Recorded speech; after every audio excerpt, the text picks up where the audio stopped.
आज calculation series का day 15 है। Good morning to everyone. Abhishek Ojha maths पे आप सभी का स्वागत है। देखो हम लोग डे 15 में क्या सीखेंगे।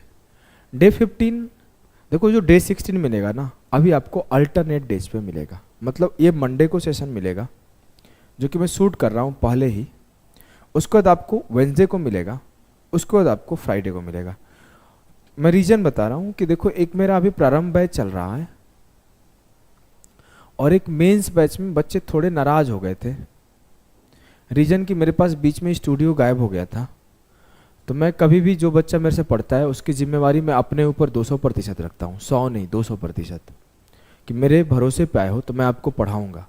तो मैं इनको और एक्स्ट्रा सेशन दे रहा हूँ, तो थोड़ा सा अभी मेरा शेड्यूल टाइट हो गया है। तो अभी इस वीक भर या फिर अगले एक वीक पर 3-3 सेशन 4-4 सेशन ले लो, उसके बाद हम लोग 6 सेशन या 5 सेशन वीकली करेंगे। और मेरे को नहीं लगता कि मतलब और 12-13 सेशन मुश्किल से होंगे, उसके बाद 2-3 प्रैक्टिस सेशन खत्म हो जाएगा। अभी तो हम लोग ईजी चीज़ें पढ़ रहे हैं। बीच में एक सेशन अच्छा प्रैक्टिस सेशन दिया था ना, उस लेवल का सेशन आपको आगे मिलेगा। अभी हम लोग ईजी चीज़ें खत्म कर लेते हैं, डिफिकल्ट उस टाइम करेंगे तो मेंस वालों के लिए भी बेनिफिट हो जाएगा। ठीक है, तो स्टार्ट करते हैं। मंडे के बाद वेंसडे को क्लास आएगा। ऐसा नहीं कमेंट भर देना कि सर क्लास नहीं आया। मेरे को भी बुरा लगता है भाई, आदमी हूँ। देखो डे 15 बेसिक से हाई लेवल हमारा क्लास चल रहा है। सेम चीज़ रिपीट है, आप 1 मिनट भगा सकते हो। Watch all the videos in sequence. ऐसा नहीं कि डे 15 से ही स्टार्ट करो, आप पीछे से देखो, ऐसे समझ में सब कुछ आएगा। क्योंकि मेरा समझाने का तरीका ऐसा है ना कि जिसको कुछ नहीं आता उसको भी मैं सिखा देता हूँ। और मैं दावा ठोक के कहता हूँ, मेरे को सिखाने आता है और कुछ आए ना आए, भगवान की कृपा से ना, भगवान ठूस के भेजे, ऐसे सिखा दो तो मैं सिखा देता हूँ। पीडीएफ और आंसर की आपको टेलीग्राम पे मिल जाता है। पसंद आता है तो जो भी आपके गांव में दोस्त है, यार है, लाइब्रेरी में कोई भी पढ़ने वाला आपका भाई है, बंधु है, प्यार है, मोहब्बत है, एक्स है, सबके पास शेयर करो। आप समझ गए। अगर आप सीजीएल 2024 की तैयारी कर रहे हो, सीईटी एनआरए के चक्कर में नहीं हो, तो आप इस नंबर पे मैसेज करना, प्रारंभ बैच ज्वाइन करो या फिर आप ग्रुप ज्वाइन करो, अच्छे से पढ़ो या फिर कुछ मत करो, अपने से ही अपना शेड्यूल बना के बढ़िया से पढ़ो, ये मैटर करता है। चलो स्टार्ट करते हैं आपको सेशन। आज हम लोगों को देखेंगे क्यूब रूट। क्या देखेंगे? Cube root. क्यूब रूट में ना 2 तरीके का क्यूब रूट होता है। एक होता है कि परफेक्ट क्यूब का क्यूब रूट करना, एक होता है इम्परफेक्ट क्यूब का क्यूब रूट करना। इसका मतलब क्या हुआ? मैं बोला कि 8 का क्यूब रूट क्या आएगा, तो आप बोलोगे सर 2 आएगा। वहीं पे मैं बोल दूं कि 7 का क्यूब रूट क्या आएगा, तो बोलोगे सर याद नहीं है। तो हमारे पेपर में जो हमारे एसएससी या फिर सीजीएल या फिर सीएचएसएल या फिर रेलवे या फिर बैंक या फिर सीडीएस में जो आते हैं सवाल, इसके ऊपर सवाल नहीं आते। अगर उत्तर देगा भी तो cube root of 7, cube root of 10, cube root of 11, वो सीधा ऐसे ही दे देगा। इसका अप्रॉक्स वैल्यू कभी नहीं पूछता है। ठीक है, अगर पूछेगा भी तो इतना तो पता चल जाएगा कि 1 और 2 के बीच में तो 1 पॉइंट समथिंग होगा, पूछता है नहीं। तो हम लोग इसके ऊपर डिस्कशन नहीं करेंगे। पास्ट में मैं इसको भी एक्सप्लेन किया हूँ न्यूटन्स मेथड से। जनरली वो बहुत ज़्यादा डिफिकल्ट हो जाता है, उसको सीखना नहीं होता है। लेकिन आज हम लोग सिर्फ सीखेंगे कि परफेक्ट क्यूब नंबर का क्यूब रूट कैसे निकालेंगे। न्यूटन्स मेथड अगर आपको सर्च करना होगा तो सर्च करके सीख लेना। कैलकुलस से वो फॉर्मूला निकल के आता है, उसी से वो डिराइव होके आता है। वो आपकी ज़रूरत ही नहीं है मैं आके अपना ज्ञान झाड़ दूँ आपको कि मैं बहुत बड़ा ज्ञानी हूँ, मैं कैलकुलस सिखा सकता हूँ, मैं न्यूटन का मेथड सिखा सकता हूँ। उससे आपका सिलेक्शन होगा क्या? नहीं। तो आपके सिलेक्शन जिससे होगा ना, उसकी बातें हम लोग करेंगे।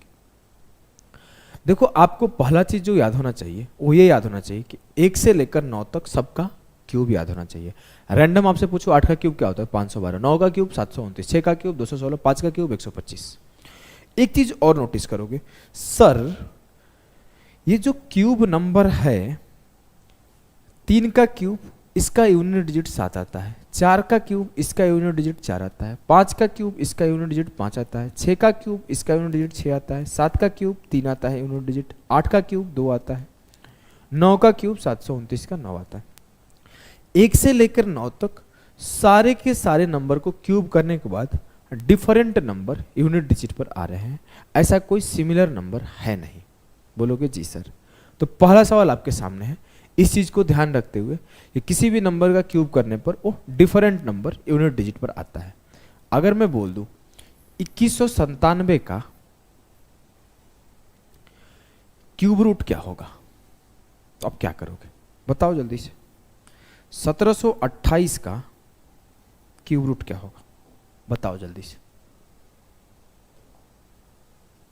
अब आपसे अगर मैं बोलूं कि बात चाहे कुछ भी हो, इतना पता है कि यूनिट डिजिट पर 7 है, तो 3 का क्यूब तो हुआ होगा, तो कितना भी बड़े नंबर का ये क्यूब होगा उसका आखिरी डिजिट 3 होगा, क्योंकि 3 का क्यूब ही यूनिट डिजिट 7 देता है।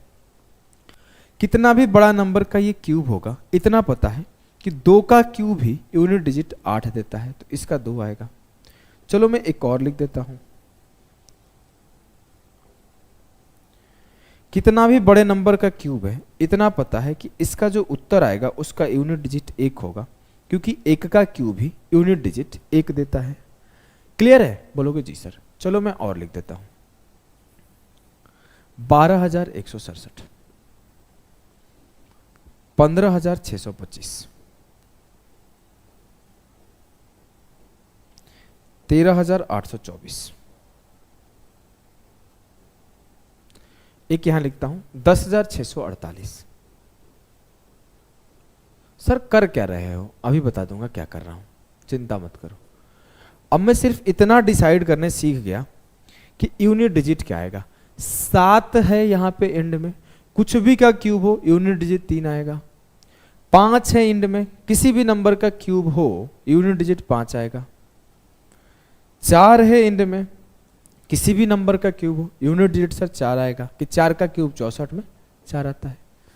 8 है यूनिट डिजिट में, किसी भी नंबर का क्यूब हो यूनिट डिजिट 2 आएगा। इतना क्लियर है ना?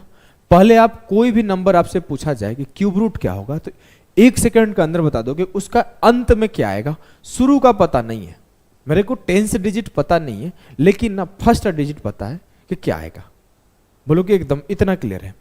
अब जैसे ही आपको ये पता चल गया कि यूनिट डिजिट क्या है, तो यूनिट डिजिट लिखने के बाद आपको क्या करना है कि शुरू के 3 नंबर को काट लेना है।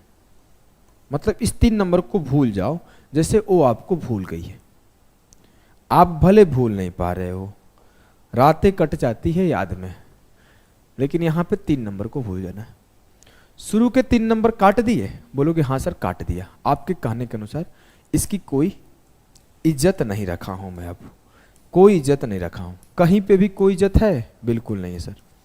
जैसे हमें हमारी घरों में नौकरी लगेगा, कल से इज्जत मिल जाएगा। यहां तक समझ गए काटे क्यों है? पहला काम यूनिट डिजिट देखना है, दूसरा काम 3 डिजिट को काट लेना है। अब मेरे पास बचा क्या? 2 से जस्ट छोटा क्यूब नंबर देखो क्या है। सर 1 का क्यूब 1 होता है, तो ये 13 का क्यूब है। 2 से जस्ट छोटा कौन सा क्यूब नंबर है? 1 का क्यूब 1। आंसर 1 से छोटा कोई क्यूब है क्या? नहीं। लेकिन 1 के बराबर कोई क्यूब है? हाँ, तो 1। ये 12 का क्यूब था। 9 से जस्ट छोटा कोई क्यूब है क्या? हाँ सर, 2 का क्यूब 8, ये 21 का क्यूब है। 12 से जस्ट छोटा कोई क्यूब है क्या? हाँ सर, 2 का क्यूब 8, तो ये 23 का क्यूब है। 15 से जस्ट छोटा कोई क्यूब है क्या? हाँ सर, 2 का क्यूब 8, ये 25 का क्यूब है। 13 से जस्ट छोटा कोई क्यूब है क्या? हाँ सर, 2 का क्यूब, तो ये 24 का क्यूब है। 10 से जस्ट छोटा कोई क्यूब है क्या? हाँ सर, 2 का क्यूब, तो ये 22 का क्यूब है। अब मेरे को नहीं लगता कोई भी नंबर का क्यूब निकालना, क्यूब रूट निकालना आपके लिए डिफिकल्ट है, नहीं है ना? चलो मैं 1-2 एग्जाम्पल और लिखता हूं, लेकर ही आया हूं, उसी को सॉल्व करा देता हूं।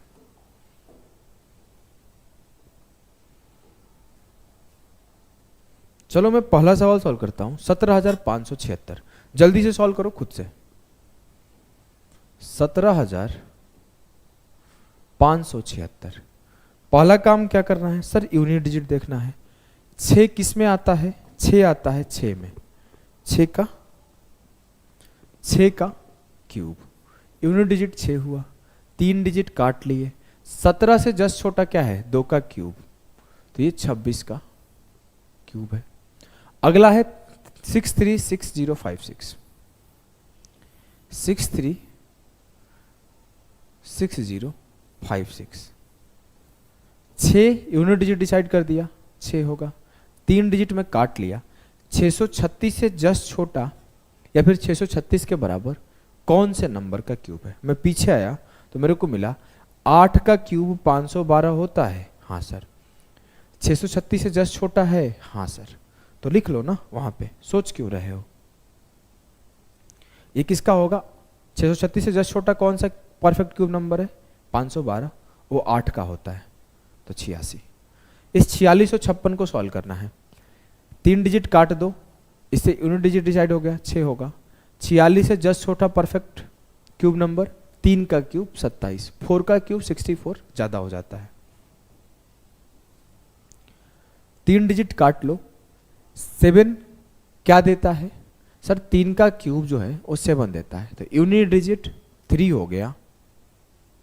और 389 से जस्ट छोटा क्या है सर, 6 का क्यूब 216 होता है, लेकिन 7 का क्यूब तो 343 होता है, तो 343 जस्ट छोटा है, तो 73 का।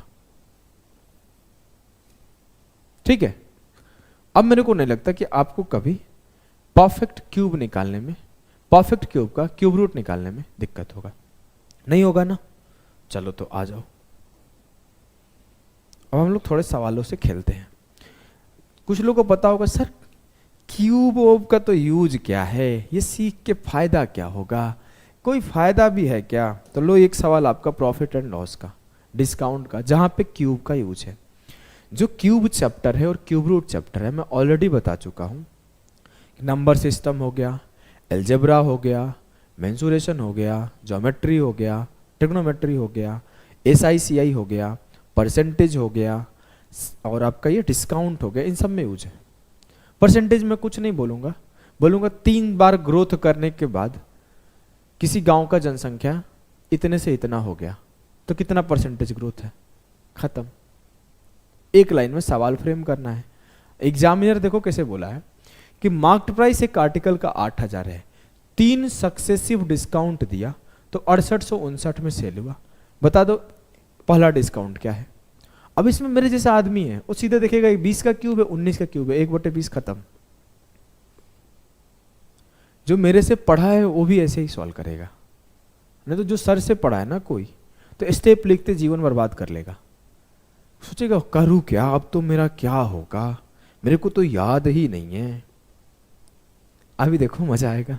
लास्ट क्लास देखे होगे तो मैं डिस्काउंट का क्वेश्चन कराया था, बोला था कि अगर प्रैक्टिस सेशन में कराया हूं, जाके एक बार देख लेना। क्या बोला था, 2 डिस्काउंट है तो स्क्वायर रूट कर दो, 3 डिस्काउंट है क्यूब रूट कर दो, 4 डिस्काउंट है फोर्थ रूट कर दो, 5 डिस्काउंट है 5th रूट कर दो, 6 डिस्काउंट है 6 रूट कर दो। यहां पे बोला गया कि 3 डिस्काउंट है, तो 8000 और 6859 को क्यूब रूट कर दो। तो क्यूब रूट किया 8000 और 6859 को, तो ये कितना हो जाएगा 20, और ये कितना हो जाएगा 19। 1 का डिस्काउंट है 20 के ऊपर, तो 1/20 गुणे 100, 5%। सही उत्तर है। ये काम वर्बली किया जा सकता था, उतना कोई डिफिकल्ट चीज ये था भी नहीं। बोलोगे नहीं सर पता नहीं बुढ़वा लग रहा है, थोड़ा थोड़ा गंदा हो गया है, मैं थोड़ा इसको पोंछ देता हूँ अपने गमछा से। कोई लोग बोलता है गमछे का यूज क्या, देख रहे हो क्या यूज है ना अभी तुम्हारे सामने, मतलब लग रहा है धूल आ गया है। जब पेन चला रहा हूं ना तो खर खर आवाज आ रहा है, मेरे को ना अजीब सा लग रहा है। हाँ धूल तो आ गया है, समझे, ब्लर ब्लर हो रहा हूं क्या। चलो एक सवाल और कराता हूं, ज्यादा सवाल अभी लिया नहीं हूं क्योंकि हमारा ये कॉन्सेप्ट क्लास है। तो कॉन्सेप्ट क्लास में ना हम लोग कॉन्सेप्ट पे फोकस करते हैं, प्रैक्टिस पे नहीं। ये रहा आपके सामने एक मेंस का सवाल। सर मेंस का सवाल आप क्यूब में करा दोगे, अरे देखो तो ये सर सी आई का सवाल है और आप क्यूब रूट में पढ़ा रहे हो, भांग मार के आए हो का? नहीं नहीं, देखो आराम से। सवाल कुछ यूं है कि एट व्हाट रेट परसेंट पर एनम will a sum of 15,625 amount to भी ठीक है 21,952 in 3 year if the interest is compounded annually. जिसको थोड़ा सा कंपाउंड इंटरेस्ट का बेसिक नॉलेज होगा वो आसानी से कर लेगा। प्रतिवर्ष किसी दर से 15,625 की राशि 3 वर्षों में 21,952 हो जाती है यदि ब्याज वार्षिक रूप से संयोजित है। क्या करोगे? सर बहुत आराम से करूंगा। मुझे पता है कि जो 3 साल में ग्रोथ हुआ होगा एक सर्टेन रेशियो का क्यूब हुआ होगा। मैं आपको सिखा देता हूं। अगर मैं बोला कि 1,000 रुपये है और 10% से इंक्रीज होगा तो एक बार 11/10, दूसरा बार इंक्रीज होगा तो फिर से 11/10, तीसरा बार इंक्रीज होगा तो फिर से 11/10। तो मेरे को यहाँ रेट प्रतिशत पता था, तो जो मेरा अमाउंट का और प्रिंसिपल का रेशियो बनता है वो 11/10 का क्यूब बनता है। और जो ऊपर होता है वो अमाउंट होता है, जो नीचे होता है वो प्रिंसिपल होता है, या फिर जो बड़ा होता है वो अमाउंट होता है, जो छोटा होता है प्रिंसिपल होता है। यहाँ पे किया क्या ना, प्रिंसिपल और अमाउंट दे दिया और रेट पूछ लिया और वो भी बोला 3 साल का। 3 साल बोलते ही आपको क्या करना है भैया, क्यूब नंबर होगा उसका क्यूब रूट कर दो। तो मैं बोला कि मेरे को पहले साल जाने के लिए 15,625 और 21,952 का क्यूब रूट करना होगा। ये क्यूब होगा, अगर क्यूब नहीं होगा तो कभी यहां पर फ्रैक्शन में उत्तर, यहां पे कभी इंटीजर में उत्तर नहीं आएगा। हो सकता था वो परसेंटेज में, डेसिमल में आए, फ्रैक्शन में आए, लेकिन अगर ये ऐसे आ रहा है ना प्यार से तो परफेक्ट क्यूब नंबर दिया हुआ है। मुझे तो याद था, सवाल देखते ही सॉल्व कर लिया कि 28 का क्यूब है। मान लेते हैं आपको 28 का क्यूब नहीं याद है तो लास्ट का 3 डिजिट उड़ा दो। 8 का क्यूब 512 होता है तो यूनिट डिजिट 8 डिसाइड हो गया। हाँ सर। 21 से जस्ट छोटा क्या है सर, 2 का क्यूब, तो यहां से 28 मिला। ये तो 25 का क्यूब है, अगर नहीं निकालना तो इसे निकाल दो, ये 5 और ये 2। 25 से 28 का रेशियो बना, मतलब अगर पहले साल प्रिंसिपल 25 होगा तो अमाउंट 28 हुआ होगा। तो 3 का इंक्रीज है 25 के ऊपर, तो 3/25 गुणे 100 12% का उत्तर होगा। मजा आ गया? बोलो कि हाँ सर।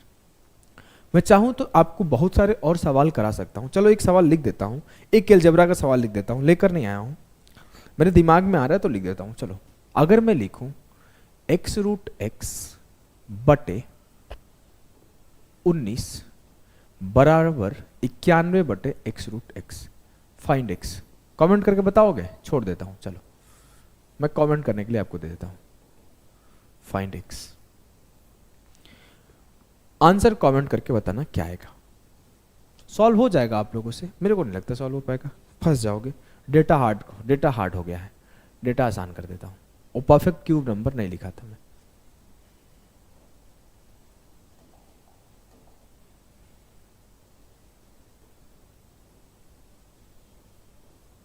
चलो अब सॉल्व करके कमेंट में बताना उत्तर क्या आएगा, एक्स का वैल्यू। तो मिलते हैं नेक्स्ट क्लास में, तब तक के लिए टाटा बाय बाय। और स्टैटिस्टिक्स एंड प्रोबेबिलिटी की क्लास आप लोगों को मिल चुकी है। ज़्यादा से ज़्यादा आपको देखना है, ज़्यादा से ज़्यादा लोगों तक शेयर करना है, क्योंकि उसका जो कंटेंट है बहुत मेहनत से छांट के बनाया हूँ। पूरे यूट्यूब में आप किसी भी टीचर से कंपेयर कर सकते हो, इवन आप किसी के पेड से कंपेयर कर सकते हो। आप किसी के पेड बैच में पढ़े हो तो उनका प्रोबेबिलिटी का यूट्यूब उनका लेक्चर देखो और मेरा प्रोबेबिलिटी का लेक्चर देखो, तब जाके आपको पता चलेगा कि मैं क्या उसमें सिखाया हूँ।